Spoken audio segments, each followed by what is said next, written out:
നീ കൊല്ലണ്ട, അവൻ മരിച്ചു കഴിഞ്ഞതാ. എന്താ ഇത്ര ആവേശം? എൽസിയെ പടിക്ക് പുറത്താക്കി ചന്ദ്രികയെ മന്ത്രകോടി നൽകി സ്വീകരിക്കാൻ തയ്യാറായവനല്ലേ നീ? എന്നാൽ ഒന്നുകൂടെ കേട്ടോ, നാളെ ചന്ദ്രയുടെ കല്യാണം നിശ്ചയ. ചെറുക്കൻ അവളെ പഠിപ്പിച്ച കോളേജ് ലെക്ചറർ, മാറ്റക്കരയിലെ മാധവേട്ടന്റെ മകൻ ആനന്ദ്.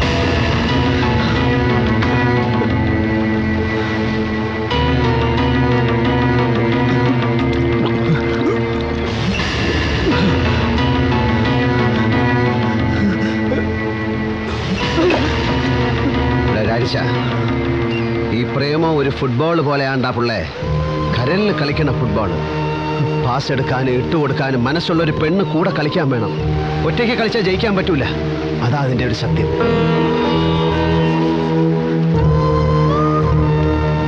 ചന്ദ്രിക നഷ്ടപ്പെട്ടെന്നറിഞ്ഞ് നിന്റെ കണ്ണിപ്പം നിറഞ്ഞ് നീ പുച്ഛിച്ച് വല്ല വീട്ടിലോട്ടും പറഞ്ഞു വിട്ടപ്പോ എൽസിയുടെ കണ്ണീന്ന് ഒഴുകിയത് ചോരയാ.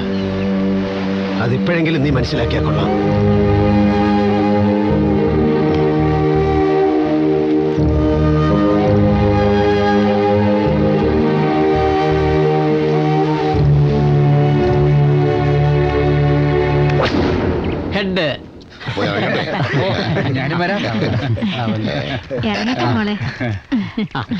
എന്നാ ശരി.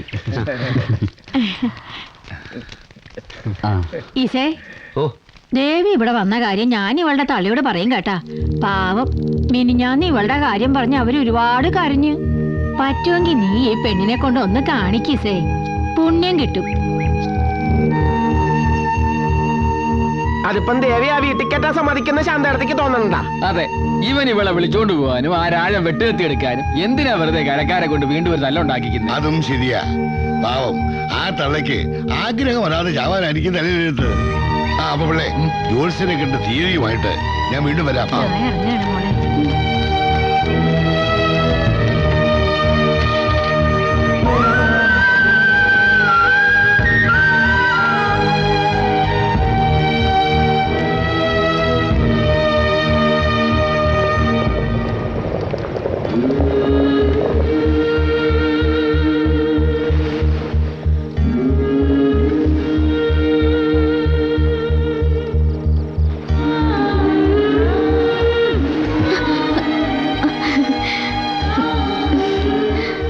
നാളെ മാറ്റക്കരയിൽ നമുക്കൊരു സർക്കിട്ട് പോയാലോ, ഒരാളെ കാണാൻ.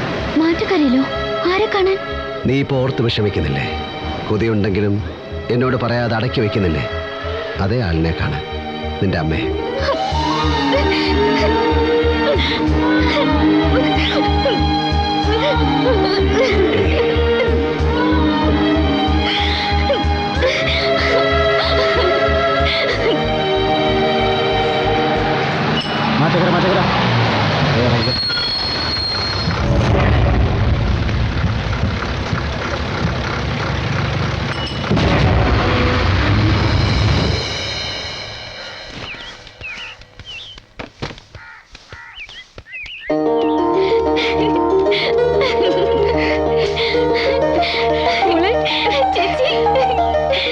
ശാന്തടുത്ത് പറഞ്ഞായിരുന്നു പുത്തൻകരയിൽ വെച്ച് നിന്നെ കണ്ടെന്ന്. സത്യത്തില് ഞാൻ വിശ്വസിച്ചിട്ട് കേട്ടാ. എന്നാ ഇപ്പൊ വിശ്വസിക്കാമല്ലോ. ഞാൻ തന്നെയാ ചേച്ചിയുടെ മുന്നിൽ പച്ച ജീവനോടെ നിൽക്കുന്നത്. രാജനല്ലേ ഇവിടെ? ഇന്ന് പണിയില്ല, ഇവിടെ ഉണ്ടായിരുന്നു. നിങ്ങളിങ്ങോട്ട് വരുന്നത് കണ്ടായിരുന്നോ? പേടിക്കണ്ട, ഞാൻ വന്നത് അമ്മയെ കാണാനാ. കണ്ടിട്ട് ഇപ്പൊ തന്നെ പോയിക്കണം. വാ. നിക്കടി അവിടെ.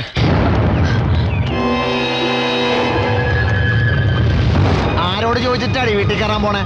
ഇതേ നിന്റെ തന്തയുടെ വീടൊന്നുമല്ല കേട്ടാ, തോന്നും പോലെ കയറി ഇറങ്ങാൻ. നീ വെറുതെ പ്രശ്നം ഉണ്ടാക്കരുത്. പ്രശ്നം ഉണ്ടാക്കും. സ്വന്തം ചേട്ടന്റെ ചോരയ്ക്ക് കണക്ക് പറഞ്ഞവളാവള്.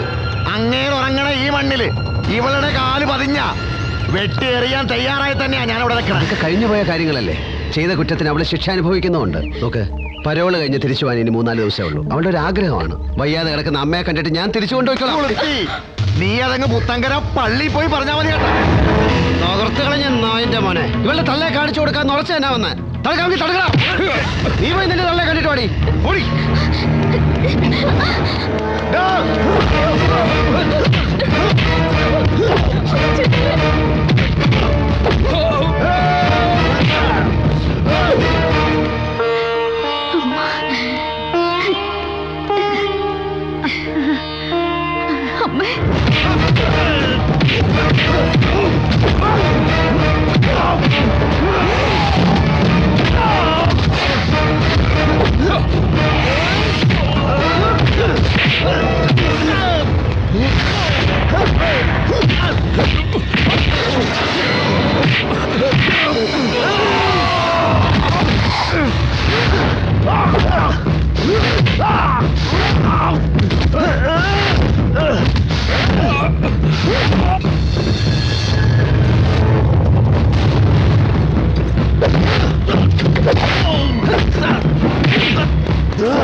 തുറക്കാൻ.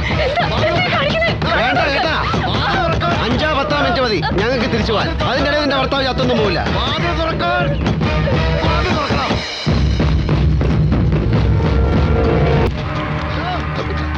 അതെ, നീ ഈ കാണിക്കുന്നത് അല്പം കടന്ന കൈയായി പോയി. ഇപ്പോ നാഗപ്പൻ ആൾക്കാരെയും കൂട്ടി ഇവിടെ എത്തും. ദേ, നീ വേഗം ഇവിടെ നിന്ന് പോയേ. വെറുതെ നീ ആയിട്ട് എന്തിനാ ഉഷയ്ക്കും കൂടെ ഒരു ദോഷം ഉണ്ടാക്കുന്നേ? ദയവ് ചെയ്ത് ദേവിയെ വിളിച്ചോണ്ട് പോ. അല്ലെങ്കിൽ അങ്ങനെ വെട്ടുകത്തിക്കരിയുന്നത് എന്റെ കഴുത്തായിരിക്കും. അകത്ത് കിടക്കുന്ന ഒരു പൊടി കൊച്ചിന്റെ ജീവിതം കൂടി തകർക്കാനാണോ നിങ്ങളുടെ ഉദ്ദേശം?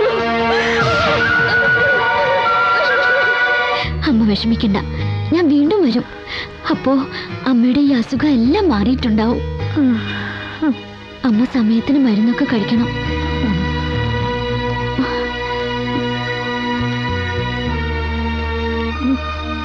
സൂക്കേടൊക്കെ മാറിയിട്ട് പോയില്ല വാങ്ങിച്ച് തിന്നാനാ. പോവാം.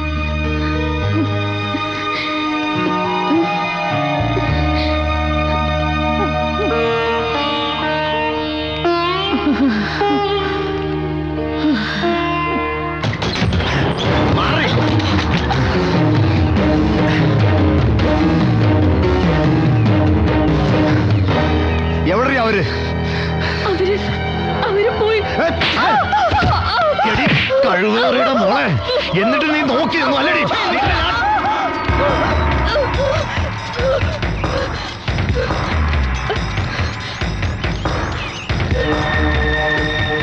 എവിടാ അവൻ?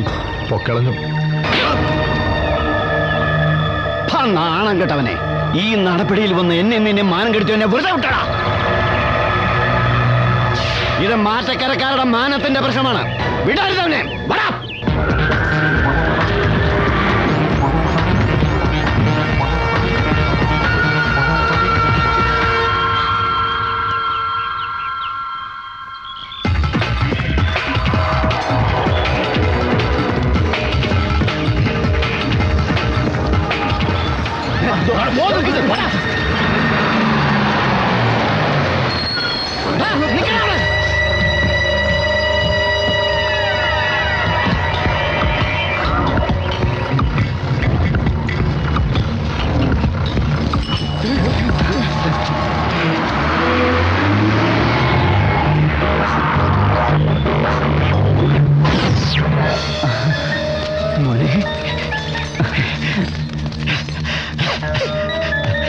വന്നടാ, വന്നു. ഫുട്ബോൾ കളിക്കുന്ന മൈതാനത്തായാലും വേലി കിട്ടിയ മുറ്റത്തായാലും മാറ്റക്കരയിലുള്ളവരെ അവമാനിച്ചാൽ ചോദിക്കാൻ ഇനി ഇവനുണ്ട് മുന്നിൽ. എന്റെ ഇളയമോൻ പ്രതാപൻ. പിള്ളേ, ഇസഹാക്കിനെ കണ്ടായിരുന്നോ?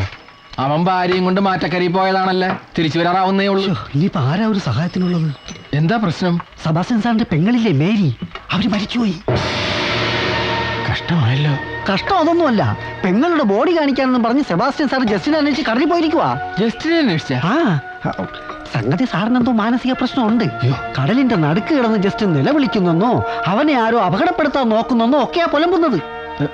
അന്വേഷിക്കാനെന്ന് പറഞ്ഞ് ഒറ്റയ്ക്ക് വഞ്ചി എടുത്താ കടലിൽ പോയത്. ചേടാ, ഇതൊരു മാരണമായല്ലേ. ഞാൻ പോയി ഇസ തിരിച്ചു വന്നു നോക്കാം. കപ്പേര് പള്ളി പോയി അച്ഛനോട് വിവരം പറ. ശരി. മലയാറ്റൂര് പോയി മുത്തപ്പനെ കണ്ട് അവിടുന്ന് നമ്മൾ മലയാറ്റൂര് നമ്മൾ ആദ്യം പോയതാണല്ലേ, അത് ഞാൻ മറന്നു. അപ്പൊ നമുക്കൊരു കാര്യം ചെയ്യാം, അവിടുന്ന് ജാമ്യാരെ. എന്താ ജാമ്യാരെ ഇപ്പൊ ഒരു വഴിമുടക്കം? വണ്ടി 40 മിനിറ്റ് ലേറ്റാ. സംഭവം ഇപ്പോഴെങ്ങാനും വരുവോ? വരാറായി.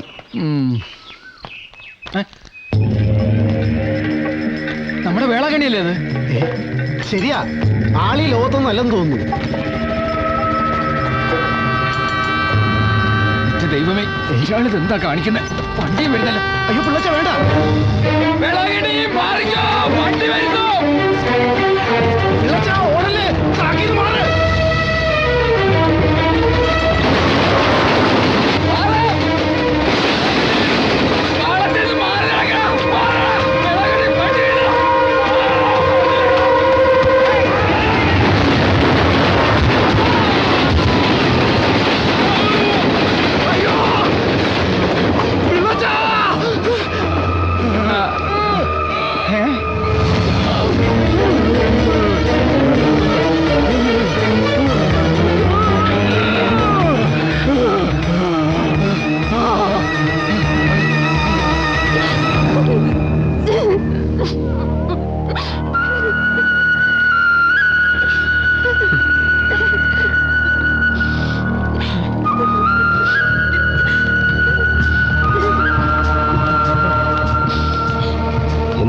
ഡോക്ടർ എന്താ പറഞ്ഞു? പുറത്തു വന്നിട്ടില്ല, ഞങ്ങൾ കാത്തു നിൽക്കുകയാണ്.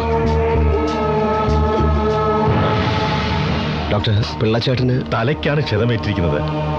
എത്രയും പെട്ടെന്നൊരു ഓപ്പറേഷൻ വേണ്ടിവരും. കഴിയുമെങ്കിൽ നാളെയോ മറ്റന്നാളോ വെല്ലൂരോ ബോംബെയിലോ കൊണ്ടുപോകുന്നതാണ് നല്ലത്. ഓപ്പറേഷൻ എന്ന് പറഞ്ഞാൽ ഇറ്റ്സ് എ മേജർ വൺ. ചിലപ്പോ 2-3 ലക്ഷം രൂപ ചിലവാക്കേണ്ടി വന്നേക്കാം.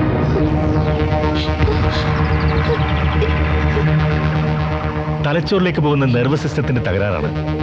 താമസിച്ചാൽ ചിലപ്പോ രോഗി എന്നേക്കുമായി തളർന്നിടക്കേണ്ടി വരും.